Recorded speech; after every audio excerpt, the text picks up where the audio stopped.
Dans un petit village au bord du fleuve Ubangi, vivait un homme nommé Kofi. Kofi était pauvre et avait hérité de son père une vieille pirogue et un filet abîmé.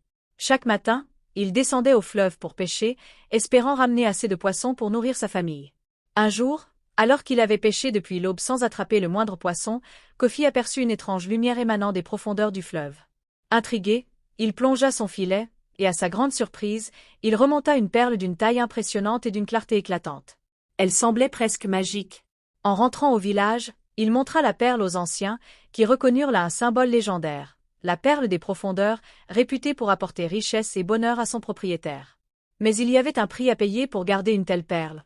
Celui qui la possédait devait partager sa richesse avec tout le village, sans quoi la perle perdrait son pouvoir. Bien que Kofi fût tenté de garder le trésor pour lui et sa famille, il réfléchit longuement aux paroles des anciens. Finalement, il décida de respecter la tradition et d'inviter les villageois à partager ses nouvelles richesses. Grâce à cela, le village prospéra, les enfants purent aller à l'école, et les récoltes furent abondantes. Kofi devint un homme respecté et aimé de tous, non pas pour sa richesse, mais pour sa générosité.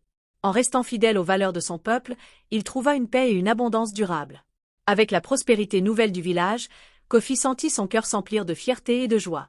Mais la perle des profondeurs n'avait pas révélé tout son pouvoir. Un soir, alors qu'il méditait près du fleuve, la perle se mit à briller intensément dans ses mains. Une voix douce et profonde s'éleva de l'eau. « Merci, Kofi, pour ta générosité. Tu as montré que ton cœur est pur et que ta richesse est celle de l'esprit, bien plus que celle de l'or. » Kofi resta stupéfait, réalisant que c'était l'esprit du fleuve qui lui parlait. La voix continua. « Parce que tu as partagé la perle et apporté le bonheur au village, je t'accorde un vœu. Que désires-tu » Kofi, malgré l'incroyable opportunité, hésita. Il pensa à ses enfants et à sa famille, mais il se souvint aussi des rêves des autres villageois. Alors, il répondit humblement. « Je souhaite que les récoltes et la pêche soient toujours abondantes pour notre village, pour que personne ici ne connaisse plus jamais la faim. » L'esprit du fleuve rit doucement, admirant la noblesse de son souhait. « Ton vœu est exaucé, dit-elle. Les eaux nourriront votre terre, et les poissons seront nombreux dans le fleuve.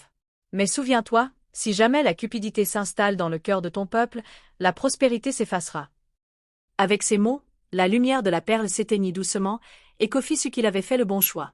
Alors que les années passaient, Kofi vieillit et devint un sage respecté du village. Les enfants du village grandirent en entendant son histoire, et à chaque saison des récoltes, les villageois se souvenaient de la promesse faite à l'esprit du fleuve. Ils apprirent à partager leur abondance et à veiller les uns sur les autres. Mais un jour, une terrible sécheresse s'abattit sur la région. Les rivières et les puits commencèrent à se tarir, et les récoltes diminuèrent. Certains villageois commencèrent à murmurer que la bénédiction de l'esprit du fleuve les avait quittés. Dans leur désespoir, quelques-uns pensèrent que si Kofi possédait encore la perle des profondeurs, il pourrait invoquer l'esprit pour sauver le village. Une petite délégation de villageois se rendit donc chez Kofi, qui vivait humblement au bord du fleuve. Ils lui demandèrent s'il pouvait encore utiliser la perle pour faire revenir l'abondance. Avec un sourire triste, Kofi leur répondit. « La perle a accompli sa mission, mes amis. La bénédiction que nous avons reçue dépend désormais de notre capacité à préserver l'harmonie entre nous et avec la nature. La sécheresse est une épreuve, mais c'est ensemble que nous pourrons y faire face. » Malgré ces paroles de sagesse, certains restèrent amers et méfiants, accusant même Kofi d'avoir perdu la protection de l'esprit du fleuve. Cependant, la majorité du village écouta Kofi et se mit à travailler ensemble pour gérer leurs maigres ressources.